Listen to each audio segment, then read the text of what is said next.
Bachelors అందరూ చాలా సింపుల్‌గా లో బడ్జెట్‌గా ఉన్నప్పుడు చేసుకోవాల్సింది ఎగ్ బిర్యానీ అండ్ ఏం చేస్తామండి, లో బడ్జెట్ ఉన్నప్పుడు దానికి ఊరికనే ఎగ్‌ని తెచ్చుకొని బిర్యానీ చేసుకోవడమండి. ఇంక మనకు వేరే ఛాన్స్ లేదు కదండీ! ముందుగా ఎగ్స్ బాయిల్ చేసుకొని ఉంచుకోండి. ఆ బాయిల్ చేసుకున్న ఎగ్స్‌ని తొక్కలు తీసేసి ఓ పక్కన పెట్టేసుకోండి. ఇంకో బౌల్ ఎట్టుకొని దాంట్లో ఆయిల్ యాడ్ చేసి ఆనియన్స్ ఫ్రై చేసుకోండి. 1 లేదా 2 ఆనియన్స్ ఫ్రై చేసుకొని పక్కన పెట్టుకొని, అదే బౌల్‌లో మనం ఉడకపెట్టి ఉంచుకున్న గుడ్లు వేసి కొంచెం ఘాట్లు పెట్టి వేపేయండి మసాలా లోపలికి వెళ్ళడానికి.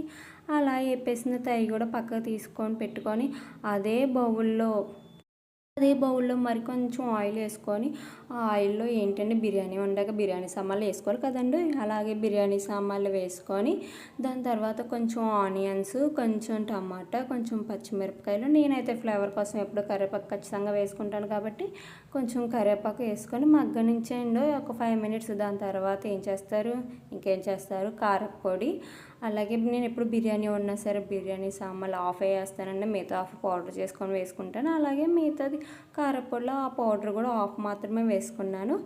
హాఫ్ వేసుకున్న తర్వాత కొంచెం గరం మసాలా, కొంచెం చికెన్ మసాలా వేసుకొని మళ్ళీ 5 మినిట్స్ వెయిట్ చేసి తర్వాత కొంచెం అందులో పెరుగు కూడా యాడ్ చేసేసి మూత పెట్టేసి 5 మినిట్స్ ఉంచాలండి. దాని తర్వాత తీసి కొంచెం కరివేపాకు ఆల్రెడీ ముందు కరివేపాకు వేసుకున్నాం కదండి, కొత్తిమీర, పుదీనా యాడ్ చేసుకోవాలి. యాడ్ చేసుకొని మూత పెట్టుకొని మళ్ళీ 5 మినిట్స్ ఉంచి మసాలాలోంచి ఆయిల్ అంతా పైకి తేలేదాకా ఉంచుకొని, దాని తర్వాత అందులో ఒక నిమ్మబద్ద పిండి వేసుకోవాలండి.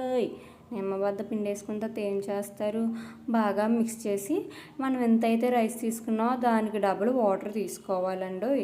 నార్మల్గా అయితే 1:30 సరిపోతుంది. బాస్మతి రైస్ ఆల్రెడీ నేను హాఫ్ అన్ అవర్ నానబెట్టాను కాబట్టి, నేను మామూలుగా క్యాజువల్గా ఆల్రెడీ మసాలా కూడా ఉంది కాబట్టి 1:30 కాదు 2 తీసేసుకున్నాను. నార్మల్ రైస్ అయితే ఖచ్చితంగా 2 తీసుకోవాలండి. అలా వాటర్ వేసేసి అది మరిగిన తర్వాత మూత తీసేసుకొని, ఇంకేముంది నేను నానబెట్టిన బాస్మతి రైస్ అందులో వేసేసి మిక్స్ చేసానండి.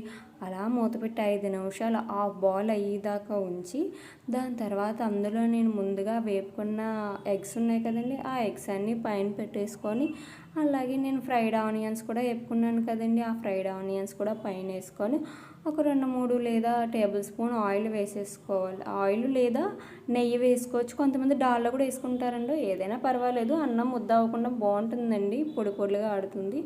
అంతేనండి మన సింపుల్ బ్యాచులర్ బిర్యానీ. పెద్ద ఏం కష్టం కాదు, ట్రై చేసేయండి ఒకసారి.